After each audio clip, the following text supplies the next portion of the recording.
Good evening students, कैसे हैं आप लोग।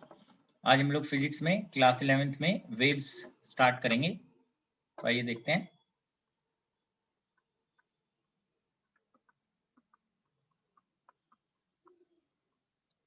तो आइए स्टार्ट करते हैं। सबसे पहले what is waves. So wave is a disturbance produced in a medium. It is disturbance produced in a medium.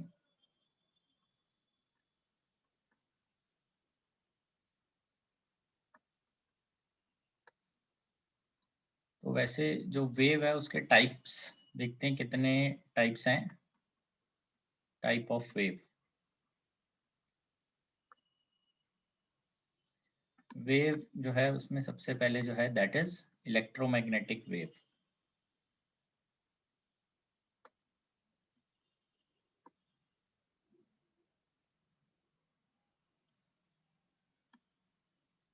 This wave, it is of transverse nature and it does not require any medium.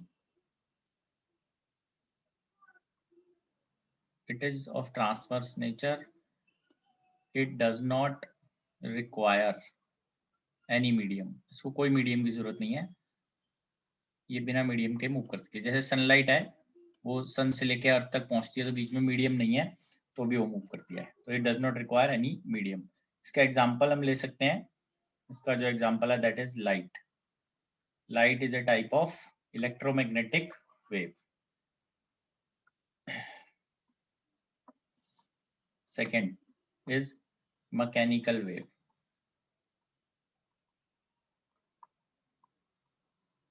Mechanical wave जो है, it is also known as elastic wave. It is also called as elastic waves.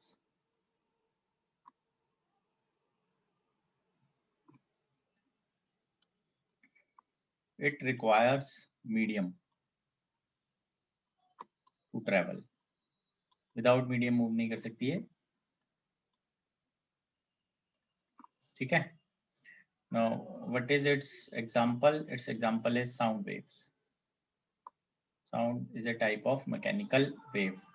और next जो है that is third one. This is also called matter waves or probability waves. ठीक है, matter waves of probability wave. This is also known as de Broglie wave. It is also known as de Broglie wave. ठीक है, इसको D Broglie wave भी बोला जाता है।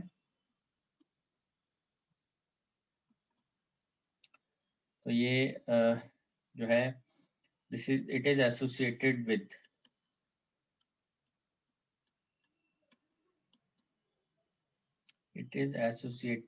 With moving electrons, protons and neutrons. ठीक है, डी ब्रोगली वेव आपको पता ही है, ये एटॉमिक स्ट्रक्चर में हम लोग पढ़ते हैं। तो ये टाइप ऑफ वेव्स हैं, 3 टाइप की वेव्स। आगे बढ़ते हैं हम इसके अंदर। तो नेचर जो है वेव्स का, वो किस तरह से हम लोग डिसाइड करते हैं। नेचर ऑफ वेव्स, ठीक है। जो वेव्स का नेचर है 2 टाइप का होता है, एक ट्रांसवर्स और एक nature of waves, transverse and longitudinal. Transverse and longitudinal waves.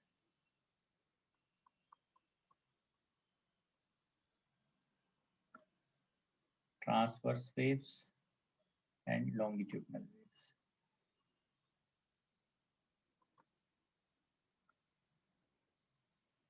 ठीक है जी। तो ट्रांसवर्स वेव और लॉन्गिट्यूडनल वेव्स हम अंडरस्टैंड कर लेते हैं कैसे इसको लिखना होता है। सबसे पहले transverse waves.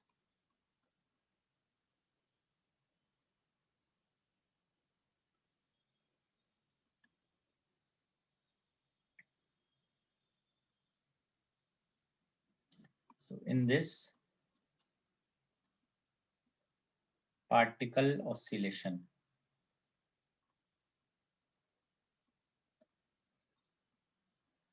is perpendicular to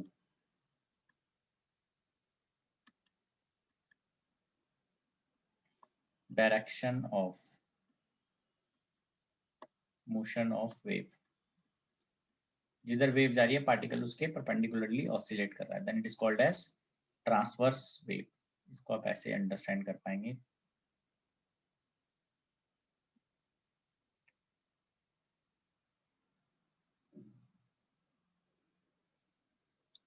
wave इस तरह से मूव कर रही है और जो पार्टिकल की ऑसिलेशन है वो इस टाइप से है.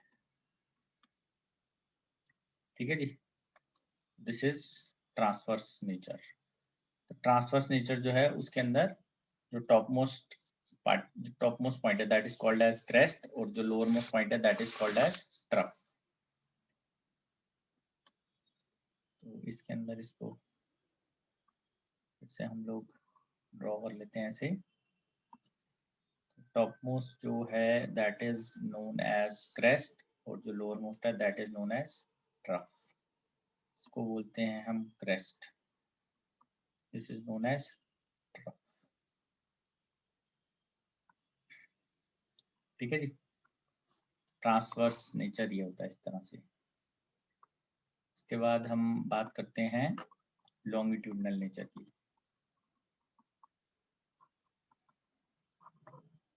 लॉन्गिट्यूडनल वेव्स इसके अंदर जो है in this particle oscillation is parallel to direction of motion of wave.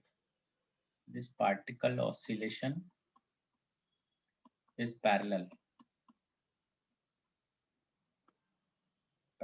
to direction of motion of wave.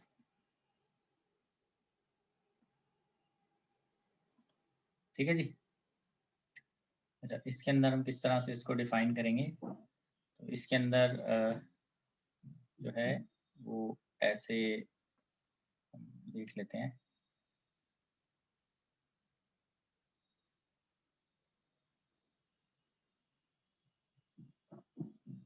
और इसमें जब ये क्लोज होते हैं तो that is known as compression.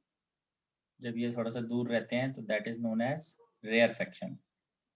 जब पास होंगे तो कंप्रेशन, दूर होंगे तो रेयरफेक्शन. Compression and rarefaction. ठीक है. और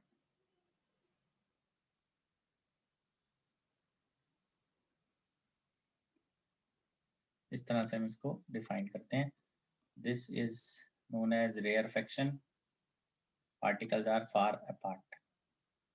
this is known as compression. Particles are close. ठीक है. इस केस में जो मूवमेंट है वेव मोशन तो इस तरफ से है, पार्टिकल भी इस तरह से ऑसिलेट करेंगे. ठीक है. कंप्रेस होते हैं और फिर एलोंगेट होते हैं. तो यहाँ भी पार्टिकल की डायरेक्शन और जो मोशन ऑफ वेव है उनकी डायरेक्शन पैरेलल रहती है. तो इस केस में व्हेन पार्टिकल्स आर क्लोज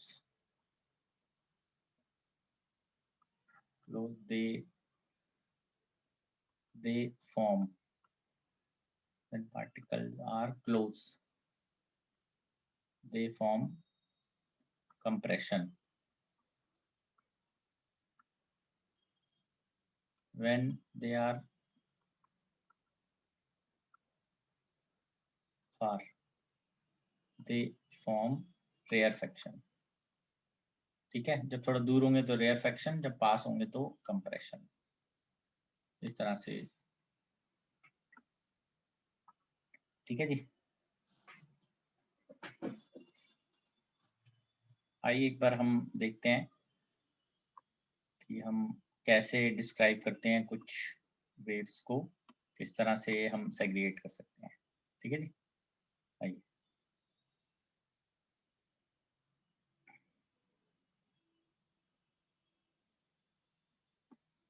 पहले यहाँ पर हम लिखते हैं progressive wave.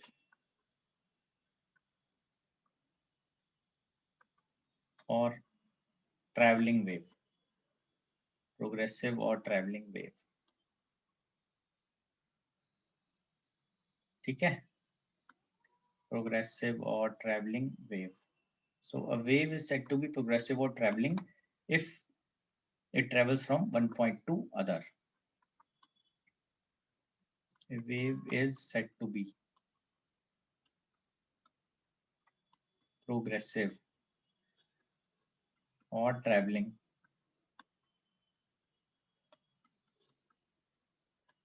if it moves from one point to other.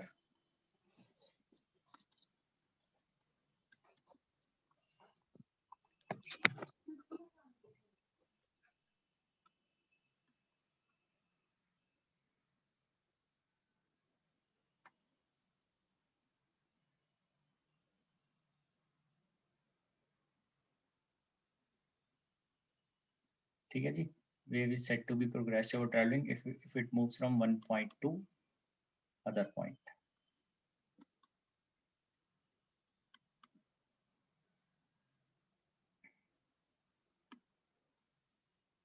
तो इसमें क्वेश्चन देखते हैं जिसके अंदर हम चेक करेंगे कौन सी टाइप की वेव्स हैं। ठीक है जी, आइए इसको अंडरस्टैंड करते हैं। Given below are some examples of wave motion. Now state in each case if wave motion is transverse or longitudinal or combination of both.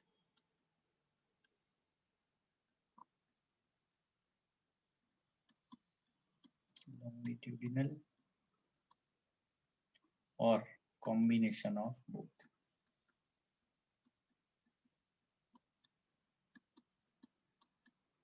ठीक है जी, तो ये देख लेते हैं जरा इसमें कौन कौन से हैं। Motion of kink in a longitudinal spring.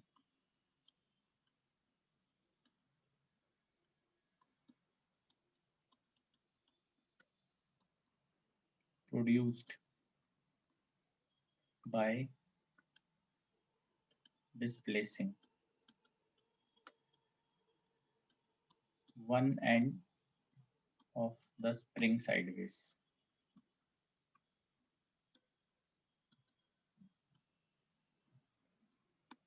ठीक है जी, बी वेव्स प्रोड्यूस्ड, इन सबके लिए बताना कौन सा टाइप का ये मोशन है। Waves produced in a cylinder containing liquid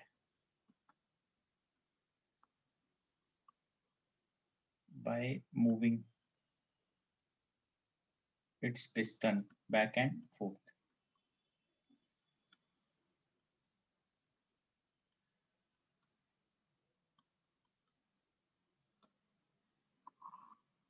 ठीक है जी, third waves produced by motorboat sailing in water. Waves produced by motorboat sailing in water. और D part ultrasonic waves in air produced by vibrating quartz crystal. Produced by vibrating quartz crystal.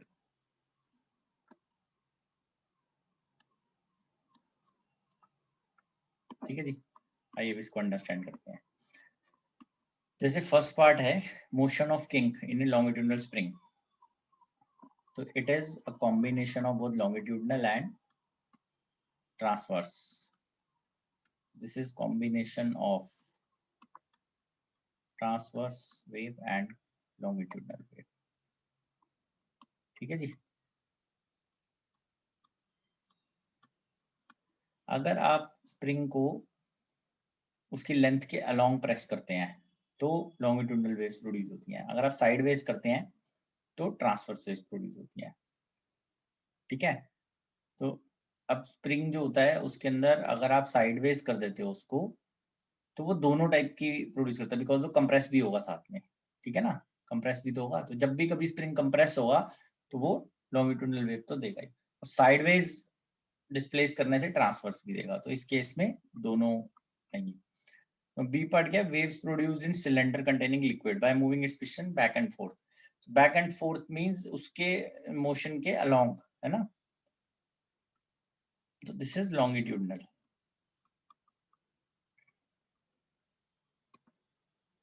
C part, waves produced by motorboat sailing in water. So इसमें half of the wave is on the surface, half of the wave is inside the water. This is again a combination of both transverse and longitudinal waves.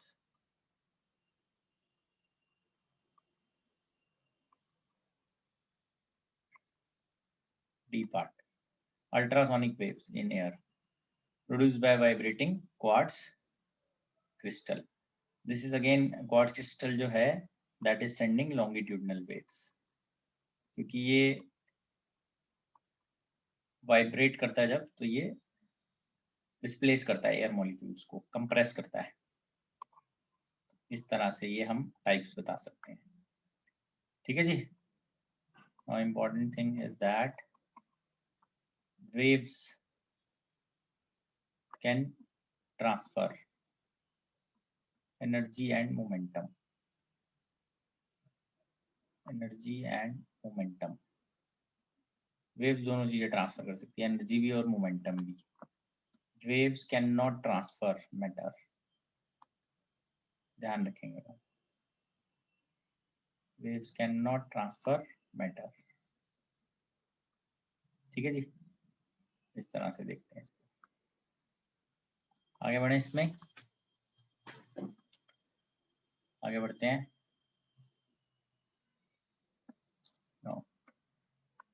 Equation of travelling wave या progressive wave.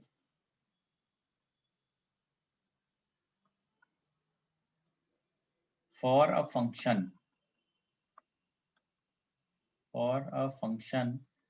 to represent a wave function, for a function to represent wave function,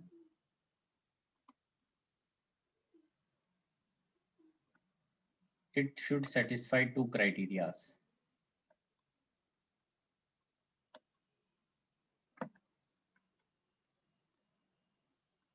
दो criteria satisfy करना चाहिए।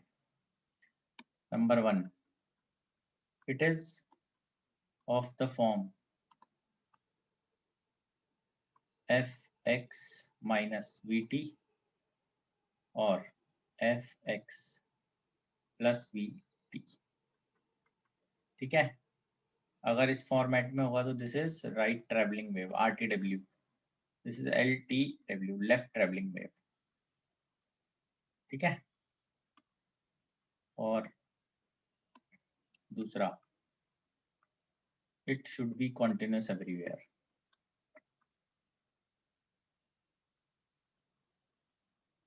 Continuous everywhere, कोई भी function जो continuous नहीं है किसी पॉइंट पे, वो वेव फंक्शन रिप्रेजेंट नहीं कर सकता। ठीक है जी, ये ध्यान रखेंगे। तो इसमें ये RTW को लिखते हैं हम right travelling wave, right travelling wave, और LTW is left travelling wave.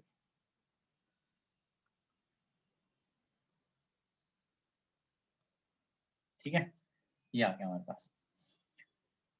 तो नेक्स्ट क्वेश्चन है, check which of the following represent wave function.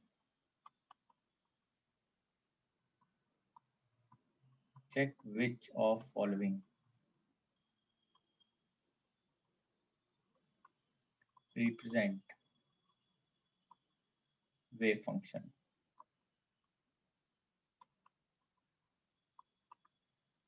ठीक है जी, इसके लिए हम फंक्शन लिखते जाएंगे यहाँ पे।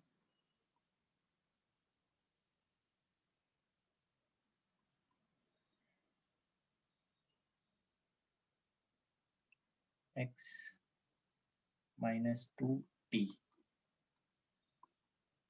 x square - 4t square x - 5t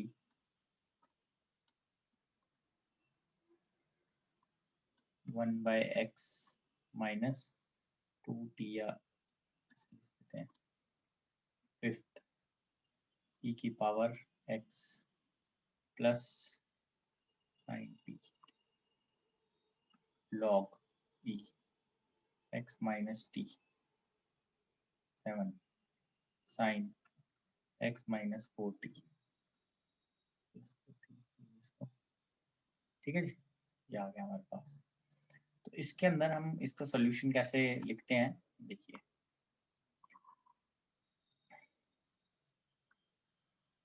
क्या ये एक तो इसको रिप्रेजेंट करती है x प्लस माइनस वीटी को, एक तो ये चेक करना है आपको सबसे पहले। ठीक है जी। दूसरा आपको ये चेक करना है क्या ये कॉन्टिन्यूस है या नहीं है, कॉन्टिन्यूस और नॉट। ठीक है, ये चेक करना है। तो इसके लिए हम क्या करते हैं, x minus V T, it represents this function and it is continuous, hence it is wave function.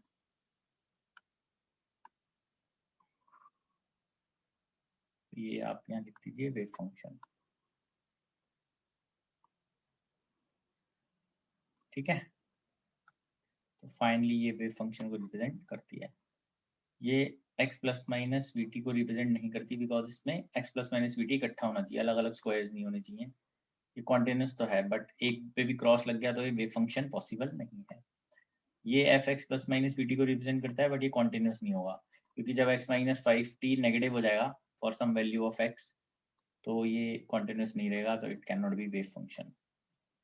ये इस F X plus minus V T की फॉर्म में है, but it is not continuous for some values of x when x minus 2t becomes 0, है ना, denominator में 0 आएगा, wave function नहीं बन पाएगा। ये दोनों है, ये पॉसिबल है वेव फंक्शन, ये ऐसे है। तो इस केस में ये तो बन रहा है, बट ये कॉन्टिन्यूस नहीं होगा। जैसे x माइनस टी 0 के पास आएगा और नेगेटिव बाई चांस हो जाए तो ये वेव फंक्शन नहीं रहेगा। और साथ साथ ही ये जो है इस केस में भी वेव फंक्शन जो है ये नहीं है। साइन x प्लस 4t ये दोनों है, वेव फंक्शन भी है। ठीक है जी, एक और लिखते हैं हम इसके अंदर,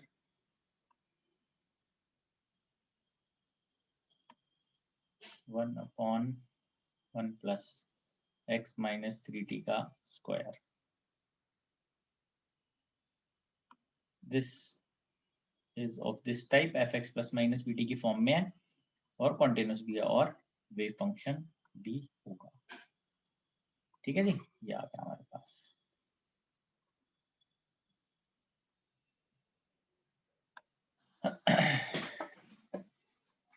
तो ये सारे टाइप्स थे जिसमें ये वेव फंक्शन को रिप्रेजेंट करते हैं। जो जनरल हम वेव फंक्शन रिप्रेजेंट करते हैं वो साइनसॉइडल की फॉर्म में करते हैं, तो हम लिखते हैं यहाँ sinusoidal wave function. Sinusoidal wave function कैसे होते हैं, साइन या कॉस की फॉर्म में रहते हैं साइनोसॉइडल। जैसे y is equal to a sine के x minus omega T plus phi naught. ठीक है जी, इसमें a जो है that is maximum displacement of particle from mean position.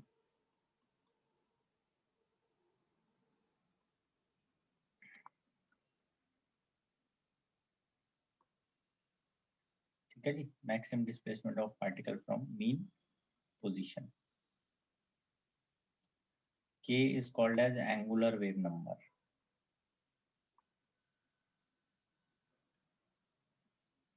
k की वैल्यू होती है 2 pi by lambda. Omega is called as angular frequency। Omega जो है दैट इज 2 पाई न्यू, और we can also write its 2 pi by T, T is the time period. Phi naught is called as initial phase. Initial phase का मतलब है phase at time t is equal to 0. At t is equal to 0, x is equal to 0. तो क्या face है, ठीक है. और complete इसको kx minus omega T plus kx minus omega T plus phi naught को हम बोलते हैं phase. Omega T sorry kx minus omega T plus phi, kx minus omega T plus phi naught is known as phase at any instant at time t. ठीक है, तो ये एक हमारे पास इक्वेशन आ गई साइनसॉइडल वेव के लिए. आगे हम इसको स्पीड भी निकाल लेते हैं, क्या स्पीड आएगी एक बार वो भी देख लेते हैं. ठीक है जी, आगे बढ़ते हैं.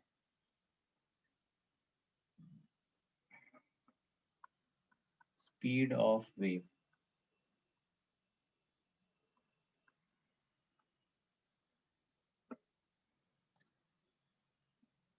इंपॉर्टेंट बात है इसमें kx minus omega T plus phi not.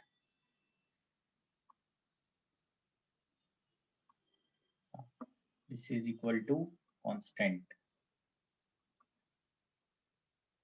अब आप जब इसको डिफरेंशिएट करते हैं तो x वेरी कर रहा है तो ये 0 बन जाता है. यहाँ पे x is varying, therefore differentiate करते हैं dx by dt minus omega plus 0 equal to 0. dx by dt equals to omega by k. This is called wave velocity या velocity of wave. ठीक है जी, ये आप देख लीजिए इसको.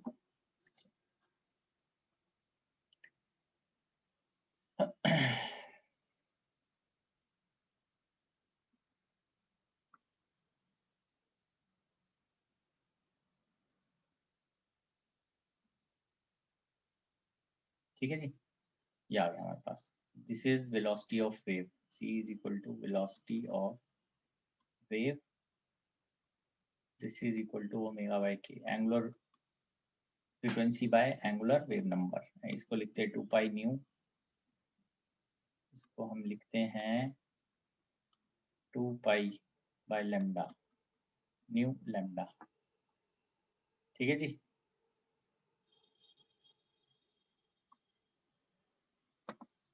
अभी बेटा जैसे कुछ बच्चों को कंफ्यूजन आ रही है कि कॉन्टिन्यूटी कैसे हम डिस्क्राइब करते हैं.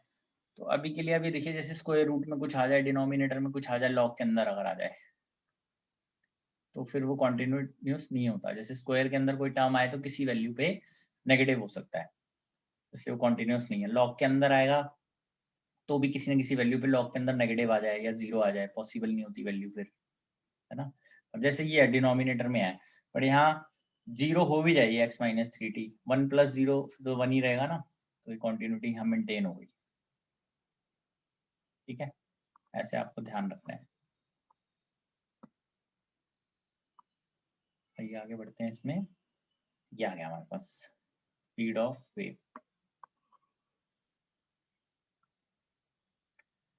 जो हम यहाँ पे क्वेश्चन लिखते हैं राइट ट्रेवलिंग वेव के लिए, साइनसॉइडल देख लेते हैं. राइट ट्रेवलिंग वेव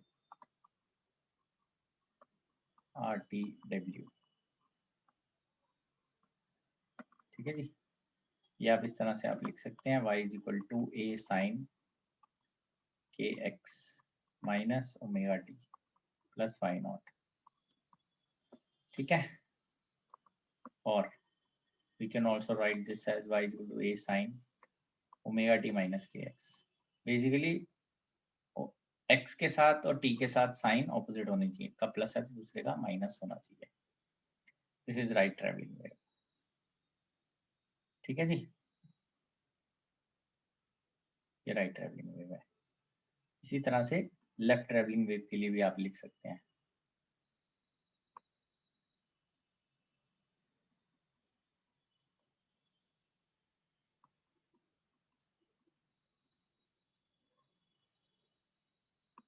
इसके लिए आप लिखेंगे जब तो y equal to a sine, तो इसमें दोनों साइन सेम होने चाहिए, या दोनों पॉजिटिव या फिर दोनों नेगेटिव। और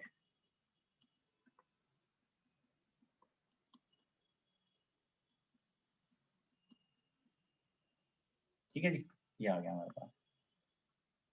या तो दोनों पॉजिटिव हो जाएंगे या दोनों नेगेटिव हो जाएंगे। अब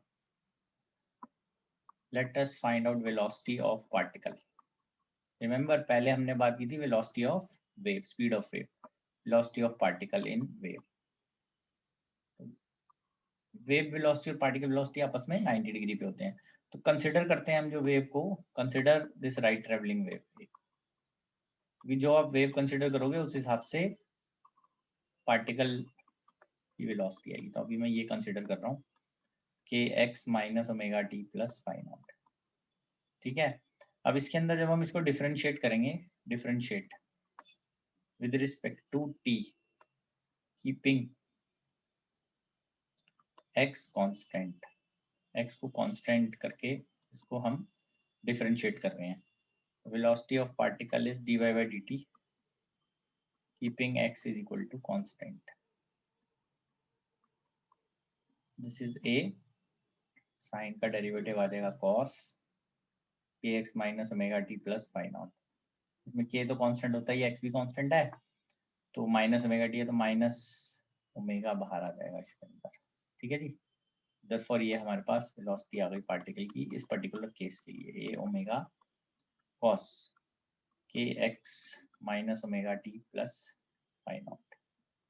ठीक है, अब इसमें मैक्सिमम पार्टिकल वेलोसिटी,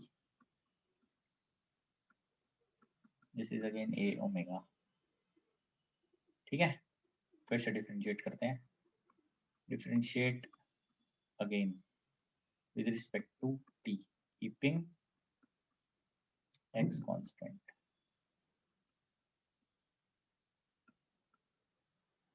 अभी इसके अंदर हम अगर इसको डिफरेंशिएट करेंगे तो हमें एक्सेलरेशन मिलेगी पार्टिकल की। अगेन इसके अंदर से माइनस ओमेगा एक बाहर आएगा तो ये a ओमेगा स्क्वायर हो जाएगा प्लस में, और cos का हो जाएगा माइनस साइन, तो this is minus a omega square, finally this is sine kx minus omega t plus phi naught. ठीक है जी, maximum acceleration of particle a omega square, this is maximum particle acceleration. ठीक है जी, ये आ गया हमारे पास। तो ये बेसिकली हमारे पास इक्वेशन है वेव की, साइनसॉइडल इक्वेशन, जिसमें हमने राइट ट्रैवलिंग वेव भी देख ली और लेफ्ट ट्रैवलिंग वेव भी देख ली। तो इसके अंदर डिफरेंट जो हमने के ओमेगा फाई नॉट यूज किया उन सबको हमने डिस्क्राइब कर लिया है क्या क्या इनका नाम है। ठीक है जी, ये आगे बढ़ते हैं इसके अंदर। तो नेक्स्ट हम क्वेश्चन देख लेते हैं किस तरह से आपको क्वेश्चन बोला जाता है इसके अंदर। ठीक है, तो ये स्टार्ट करते हैं।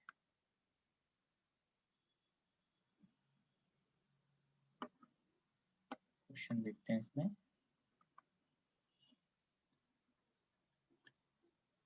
wave traveling along a string, a wave traveling along a string is described by yx comma t is equal to 2.005 sin 80x minus 3t। ठीक है, values given are in SI units, SI units में है। calculate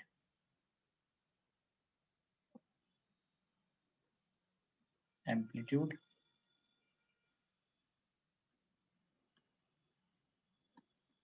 of wave,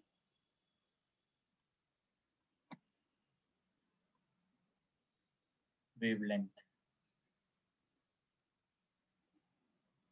amplitude निकालना है, wavelength,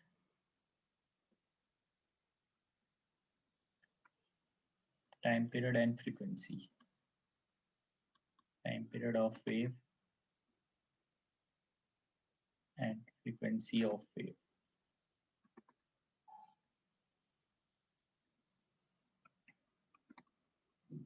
Also calculate the displacement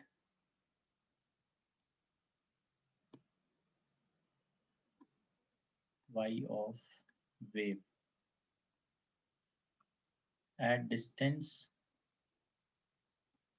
x is equal to 30 centimeter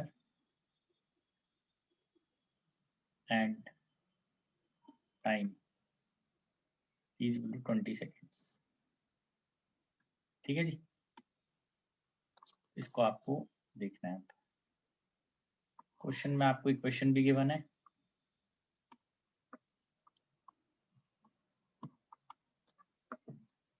ठीक है, on comparing with y is equal to a sin kx minus omega t. We get a is the amplitude which is 0.005 meters. ठीक है, तो ये value आ जाती है हमारे पास amplitude की, और इसको आप ऐसे भी लिख सकते हैं 5 मिलीमीटर, 1 मीटर में 1000 मिलीमीटर होते हैं. सेकेंड, वेवलेंथ ऑफ वेव, के की वैल्यू है 2 pi by lambda which is 80, lambda आ जाता है 2 pi by 80 metres which is pi by 40 metres, 3.14 by 40 meters, 314 by 40 centimetres. ठीक है जी, इसको हम कैलकुलेट कर लेते हैं. दिस इज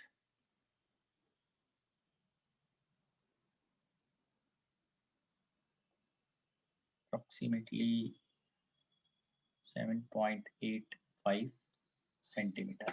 ठीक है ना, 314 डिवाइडेड बाय 40, 7.85 सेंटीमीटर. ठीक है जी, डिवाइड करने पे. नेक्स्ट देखते हैं थर्ड जो है that is time period of wave. तो ओमेगा जो है दैट इज 3, ओमेगा की वैल्यू है 2 pi by T, therefore 2 pi by t is equal to 3, time period is 2 pi by 3 seconds. ठीक है, सो कैलकुलेट कर लेते हैं हम. 2 into 3.14 by 3 seconds, approximately 2.09 seconds. Next is fourth, calculate displacement of wave. तो इसमें हम x की वैल्यू पुट करेंगे और t की वैल्यू पुट करेंगे. x की वैल्यू है 30 सेंटीमीटर, अब सब ऐसा यूनिट्स में है तो we need to put it in metres, और t की वैल्यू है 20 seconds. So y is coming as 0.05 sin 80x minus 3t. This is 0.005 sin 80x. This is 24 minus 3 times t, 60. ये approximately हमारे पास आता है 0.005 sin 60 minus 24, 3t है ना, 60 हो गया ये, 80 into 0.3. तो इसकी वैल्यू देख लेते हैं कितनी आती है. This is 24 minus 60 minus 36. This is in radiance. ठीक है जी, 36 रेडियंस, ये रेडियंस में है. तो इसको जब हम सॉल्व करेंगे, चेक कर लेते हैं एक बार. रेडियंस के अंदर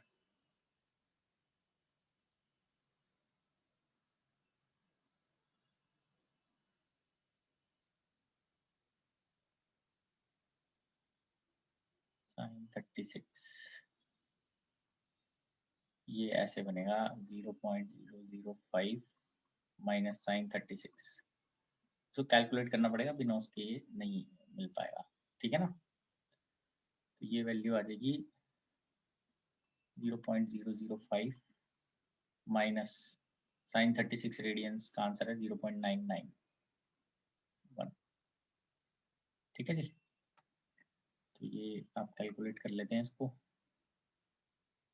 this is multiplied by 5, this is coming as 0.00495 metres. इसको 1000 से मल्टीप्लाई करते हैं, अप्रोक्सीमेटली 4.95 मिलीमीटर, ठीक है जी। ये वैल्यू आ जाती है। ये या तो वैल्यू गिवन होगी एग्जाम में, उससे तो फाइंड कर नहीं सकते आप, ठीक है। तो इस तरीके से ये जो है वाई वाले जो क्वेश्चन है, जिसके अंदर एक्सप्रेशन आपको गिवन होगा अगर, तो आप इसको आसानी से कर पाएंगे, क्लियर है ये। तो इसमें हम आगे बढ़ते हैं अभी, और कुछ और क्वेश्चन अगर देखने हैं तो इसको देख लेते हैं, कुछ क्वेश्चन और इसके अंदर व्यू कर लेते हैं एक बार। कुछ एनसीईआरटी की बैक प्रॉब्लम्स के क्वेश्चन है, तो आइए उनको देख लेते हैं हम लोग।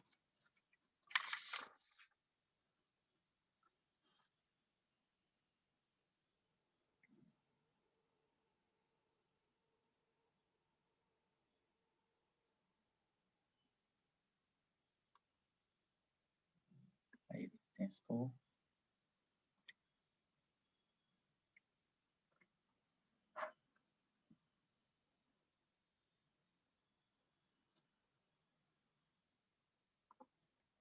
क्वेश्चन नंबर 4, ठीक है। इसके अंदर इस तरह से है, stone dropped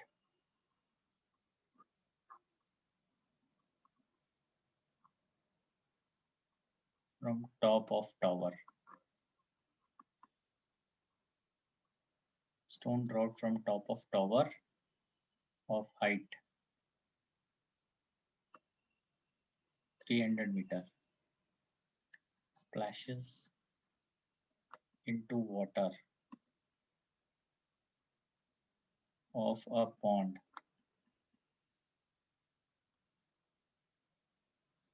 near base of tower.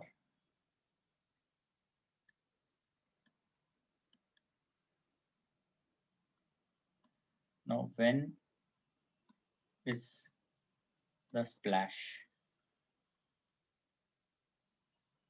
When is the splash heard at top? Given that speed of sound in air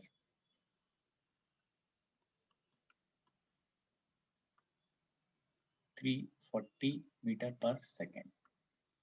G की वैल्यू गिवन है 9.8 मीटर पर सेकेंड स्क्वायर, ठीक है जी। ये आ गया आपके पास। तो आइए इसको जरा देख लेते हैं एक बार, कैसे इसका डायग्राम बनेगा। हाइट से हमने स्टोन को ड्रॉप किया, तो बेस पे वाटर है, पॉन्ड है, इसमें वाटर है नियर द बेस। सो जैसे ही वो हिट करता है, स्प्लैश जो है हियर्ड एट द टॉप, कितनी देर में सुनाई देगा। तो आइए इसको देखते हैं जरा। ये कुछ इस टाइप से है,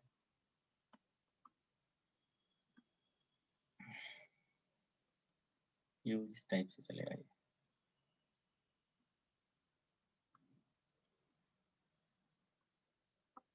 ये इस टाइप से होगा, जैसे ऐसे। ये अगर हमें गिवन है इस टाइप से, ठीक है जी, एच हाइट।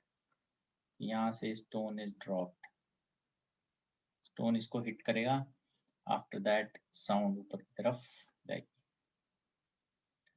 तो time taken to hit the pond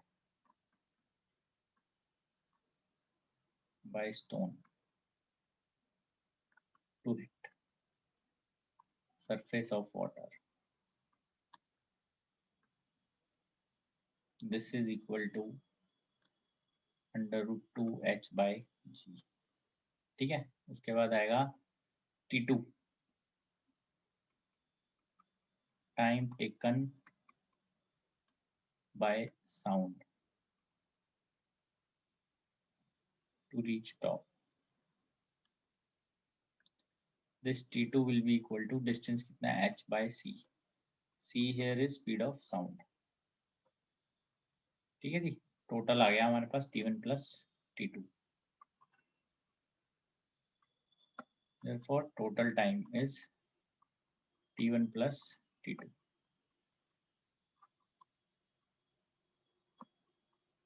This is h by c। ठीक है जी, तो आइए अब इसको हम टोटल सॉल्व कर लेते हैं, कितनी वैल्यू इसकी आती है। This 2 into 300 divided by 9.8 plus 300 divided by speed is 340, sound की स्पीड 340 मीटर्स पर सेकेंड। ठीक है जी, आइए इसको सॉल्व कर लेते हैं हम लोग। 600 divided by 9.8, this is given as 61.22 plus 15 by 17। ठीक है, this is 7.82 plus 15 by 16 by 17, 0.882।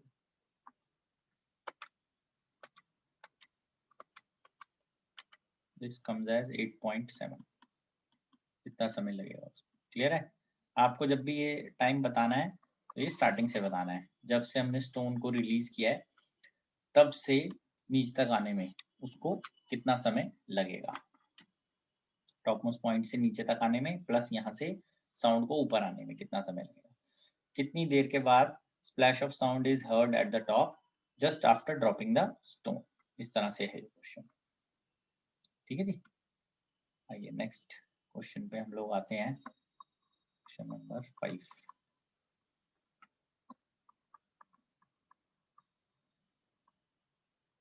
Transverse harmonic wave.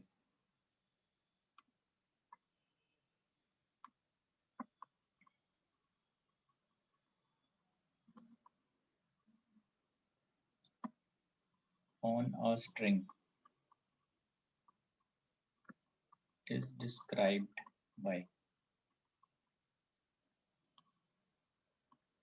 y is equal to 3 sin 36t plus 0.018x plus pi by 4, where x and y are in centimeters and t in seconds. The positive direction of x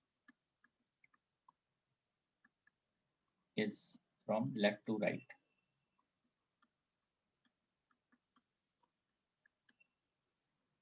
ठीक है, अभी हमें देखना है first part, is this travelling wave. सबसे पहला question तो यही है।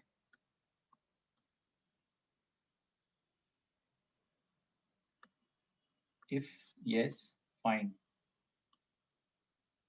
Speed and direction of its propagation.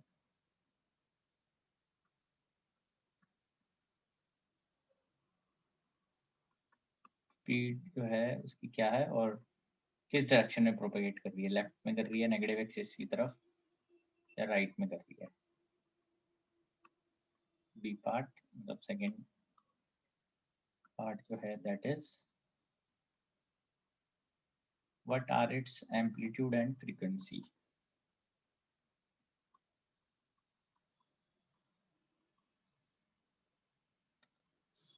ठीक है, एम्पलीट्यूड और फ्रीक्वेंसी बतानी है हमें। What is initial phase at origin. Third, what is initial phase at origin.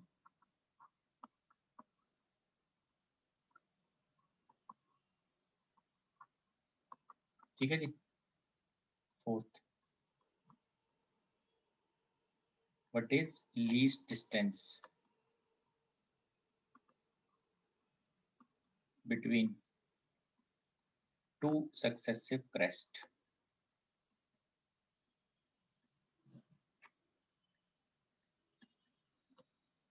In wave. ठीक है जी। आइए इसको हम स्टार्ट करते हैं क्वेश्चन को।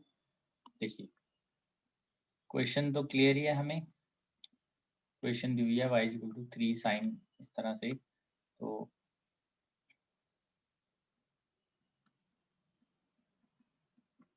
36t plus 0.018x plus π/4।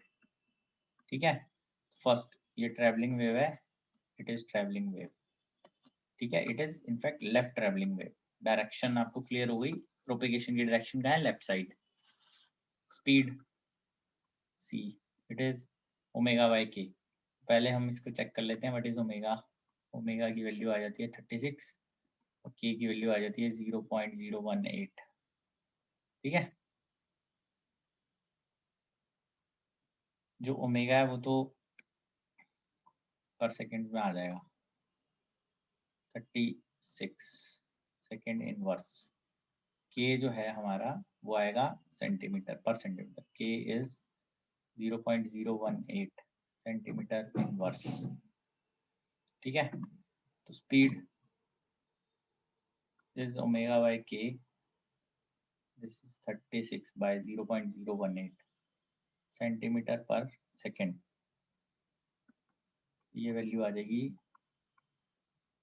2000 centimetre पर सेकंड, 20 मीटर्स पर सेकंड। ये वैल्यू आ जाती है हमारे पास। ठीक है जी, तो ये वैल्यू आ गई ओमेगा और के निकाल के। स्पीड आ गया, डायरेक्शन ऑफ प्रोपेगेशन आ गया, left travelling wave. Amplitude and frequency, next में आता है एम्पलीट्यूड तो क्लियर ही है, 3 है सेंटीमीटर। फ्रीक्वेंसी ओमेगा से फाइंड आउट करते हैं। आइए नेक्स्ट स्लाइड में देखते हैं। सेकंड, एम्पलीट्यूड जो है that is 3 centimetre, 3 centimetre. Omega है 36, this is 2 pi new. Frequency है 18 बाय पाई पर सेकेंड। ठीक है, तो इसके अंदर हम ये इसको डिवाइड कर लेते हैं, 18 डिवाइडेड बाय 3.14, 5.73 पर सेकेंड। ठीक है, ये चेक कर लीजिए। एम्पलीट्यूड भी आ गया, फ्रीक्वेंसी भी आ गया। इनिशियल फेज, इनिशियल फेज ये होता है π/4 फाई नॉट t0 x0 पे। Initial phase is equal to π/4 t0 x0 पे। Least distance between two successive crest, it is called lambda. ठीक है, तो इट इज 2π/k। लैम्डा की वैल्यू आ जाएगी 2π डिवाइडेड बाय k। के देख लेते हैं कितना आ रहा है, 0.018, 0.018 इतना सेंटीमीटर। ठीक है, this is 2 into 3.14 divided by 15।